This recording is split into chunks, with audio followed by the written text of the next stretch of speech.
Let's just put some rational parameters that all sorts of other people in professional America have. Absolutely everybody in every single job has a version of conflict of interest. Correct. If I'm a public school teacher, I can't own the soda machine in the cafeteria, right? So the idea that you can sit on a committee and find private information, and there's a lot of academic research on this.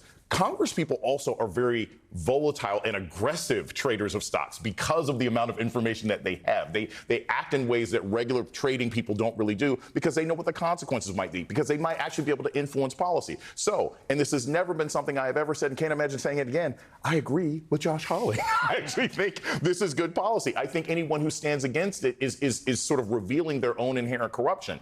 Unfortunately, as long as you have a carve out for the president of the United States, you're still not doing the job because the fish rots from the top. And if you don't do something about the president being able to trade these sorts of stocks and invest in this kind of behavior, you're not going to do enough for Congress. Democrats on the committee say that this issue is so important that they're willing to vote for it, even though it has a carve out for Trump.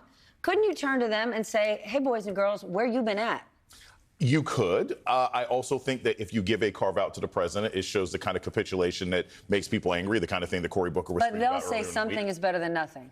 I don't think so. And I think when you're dealing with an administration that has been steeped in corruption, where you've got Amazon giving $40 million to the president's wife to make documentaries, where you've got people coming up with all sorts of, planes and things being given. No, you have to start with the presidency of the United States, because I don't think these members of Congress are going to be nearly as important, and their grift is not nearly as bad as what people see the president doing.